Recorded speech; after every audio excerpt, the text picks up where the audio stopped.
Hello viewers, welcome to Kanmani's Easy Math and English channel.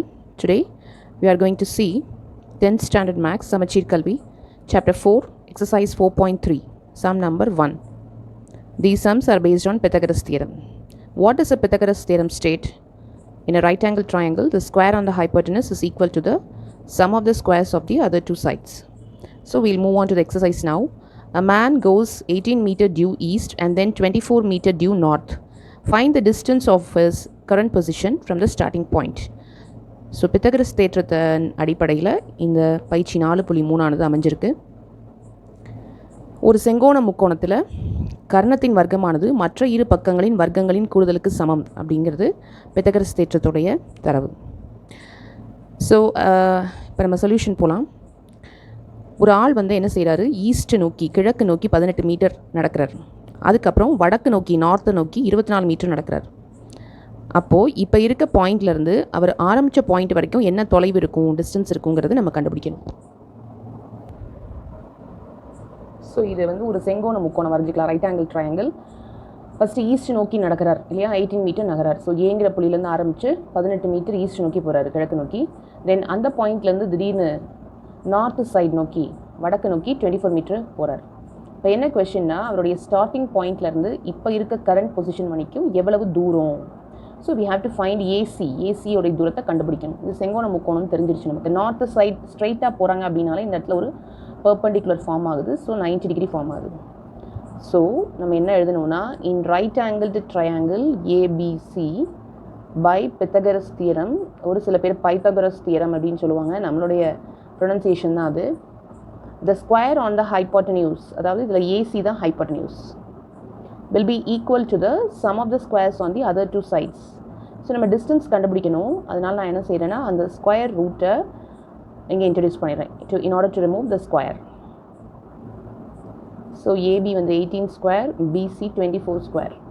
18 square root பண்ணால் 324, 24 square பண்ணால் 576. இது ரெண்டையும் நம்ம ஆட் பண்ணும்போது 900. இதுக்கு ரூட் எடுக்கும்போது 30 metre. So the man is 30 metre away from his starting point.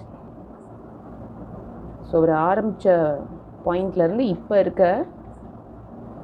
Current பொசிஷனுக்கு 30 மீட்டரில் இருக்கிறார்.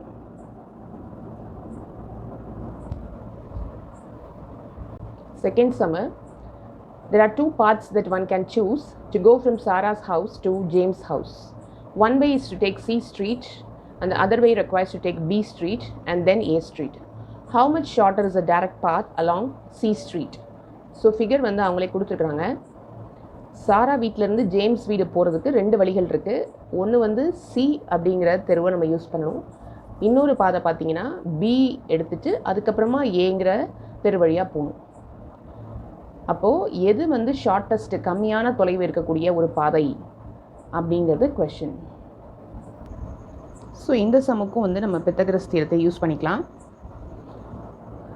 இன் ரைட் ஆங்கிள்டு ட்ரையாங்கிள் ஏபிசி, செங்கோண முக்கோணம் ஏபிசியில் பை பித்தகரஸ் தியரம், பித்தகரஸ் தேற்றப்படி the sum of the squares on the other two sides is equal to the square on the hypotenuse. So ஏசிங்கிறது AB square plus BC square. So AB 2 square, இது 1.5 the whole square. இது ஃபிகரில் அவங்களே கொடுத்துட்டாங்க. So 4 plus 15 நம்ம square root பண்ணும்போது 225. அது டெசிமலில் இருக்கும்போது 2.25 கிடைக்கும்.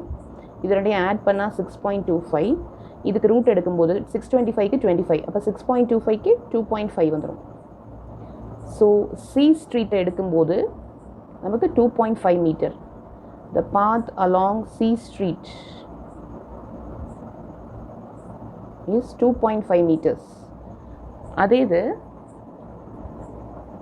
AB plus BC எடுக்கும்போது, அதாவது the path along B and A and B streets is equal to, என்ன பண்ணணும், ஏபியும் பிசியும் ஆட் பண்ணணும். ஸோ 2 + 1.5, 3.5 மீட்டர்ஸ் கிடைக்குது. ஸோ நமக்கு டிஃப்ரென்ஸ் என்ன வருது இந்த இடத்துல? டிஃப்ரென்ஸ் பார்த்தீங்கன்னா 3.5ல் நமக்கு கிடைச்ச 2.5 சப்ட்ராக்ட் பண்ணிடலாம். You'll be getting 1 mile. இது mile. It's not metre, it is mile. So the difference வந்து நமக்கு 1 மைல். ஸோ ஷார்ட்டஸ்ட் டிஸ்டன்ஸ் பார்த்தீங்கன்னா நமக்கு சி ஸ்ட்ரீட் எடுக்கும்போது தான் கிடைக்குது. ஸோ நமக்கு இதில் வந்து 1 மைல் வந்து நமக்கு மிஞ்சுது. Sum number 3. To get from point A to point B, you must avoid walking through a pond. You must walk 34 meters south and 41 meter east. To the nearest meter, how many meters would be saved if it were possible to make a way through the pond? So ஏங்கிற புள்ளியிலேருந்து பிங்கிற புள்ளிக்கு போகிறதுக்கு நம்ம ஒரு bond வழியாக, அதாவது ஒரு குளம் வழியாக நடக்கிறத தவிர்க்கணும் அப்படின்னு சொல்கிறாங்க. நம்ம சவுத்து தெற்கு நோக்கி 34 மீட்டரும் கிழக்கு நோக்கி 41 மீட்டரும் நகர்ந்திருக்கணும்.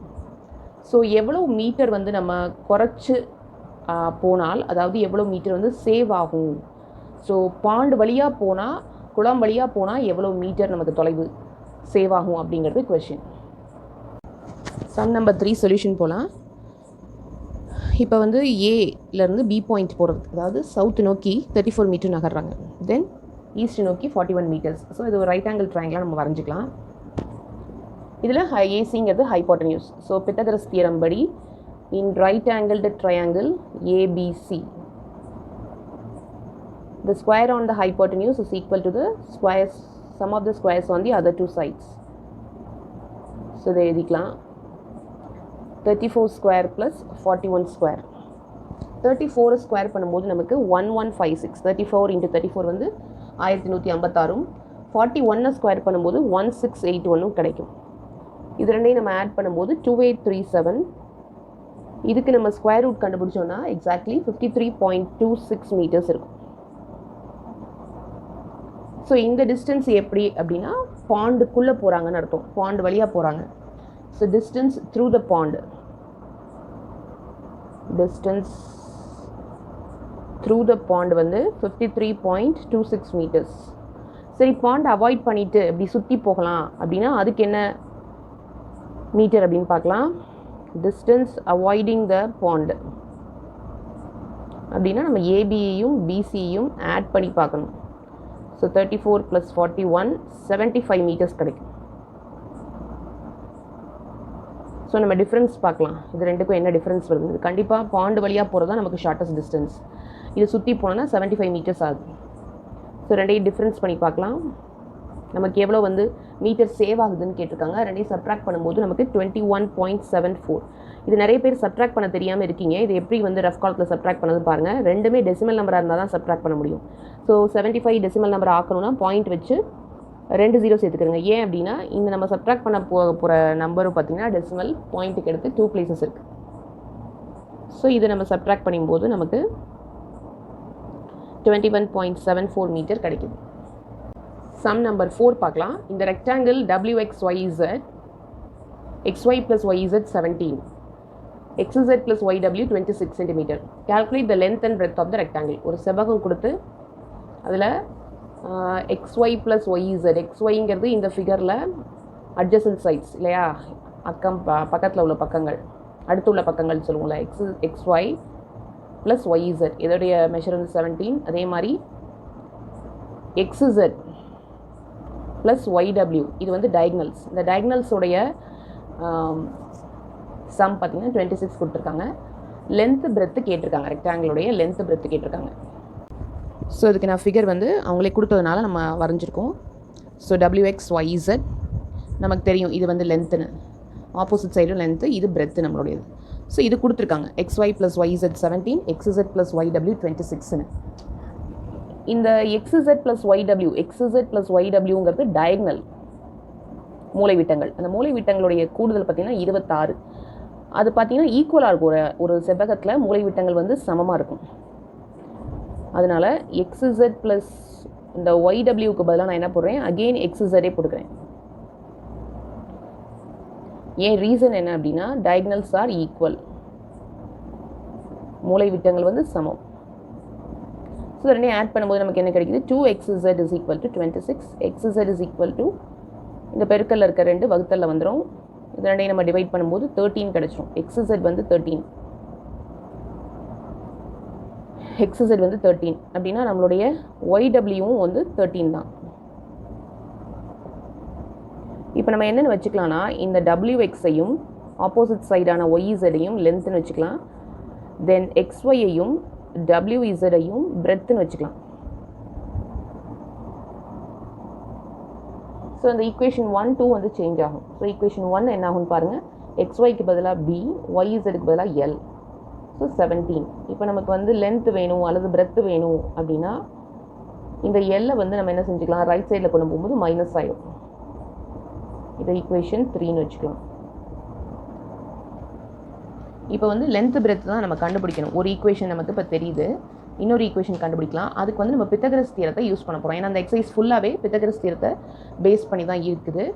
இப்போ இதில் இந்த ரெக்டாங்கிளில் நமக்கு தெரியும் எல்லா ஆங்கிளுமே வந்து 90 டிகிரி தான் அப்படிங்கிறது நமக்கு தெரியும். இப்போ இதில் வந்து ஒரு ட்ரையாங்கிள் எடுத்துக்கலாம். ஏன்னா டயக்னலை வந்து நம்ம ஜாயின் பண்ணிட்டோம். ஸோ நமக்கு வந்து இது 2 ட்ரையாங்கிளாக நமக்கு பிரியுது.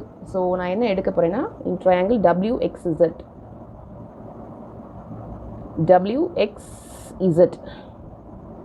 இந்த இடம் வந்து எல்லாமே வந்து நமக்கு என்ன தான் 90 டிகிரி தான். இதில் பித்தகரஸ் தியரத்தை நான் யூஸ் பண்ண போகிறேன். இதில் எது ஹைப்போட்டன்யூஸ் நமக்கு தெரியும், XZ தான். இந்த கிராஸாக வருது இல்லையா, அதான் hypotenuse. So XZ is equal to XZ square. Square on the hypotenuse equal to sum of the squares on the other two sides. அப்போ WX square plus WZ square. இந்த WXக்கு பதிலாக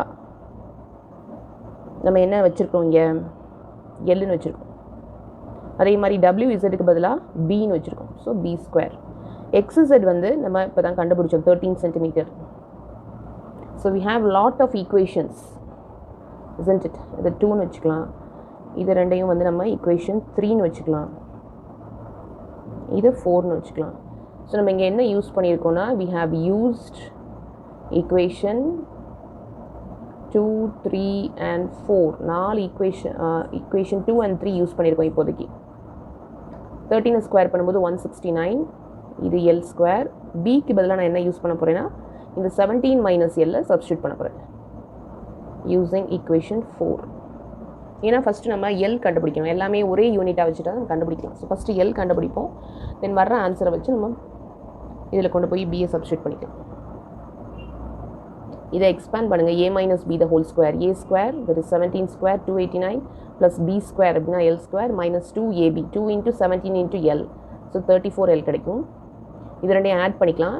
L square plus L square 2L square minus 34L. இந்த 289ல் 169 subtract பண்ணும். இது அந்த side வரும்போது minus ஆகும். So subtract பண்ணும்போது நமக்கு 120 கிடைக்கும் ஈக்குவல் டு 0. இதை த்ரூ அவுட்டாக நம்ம 2ஆல் நம்ம கேன்சல் பண்ணிடலாம். இப்போ ஃபேக்டரைஸ் பண்ணணும். மல்டிப்ளை பண்ணால் நமக்கு 60யும் ஆட் பண்ணால் மைனஸ் 17ம் கிடைக்கணும். So minus 12 minus 5 will be our choice. So L minus 12 into L minus 5 equal to 0. So L is equal to 12 or 5. So the L equal to 12 வச்சுக்கலாம். If L is equal to 12 centimeter, then 4 becomes, equation 4 becomes, 4ல substitute பண்ணுவோம். 17 minus 12. So B is equal to 5 centimeter. So length வந்து நமக்கு 12 centimeter, breadth வந்து 5 centimeter.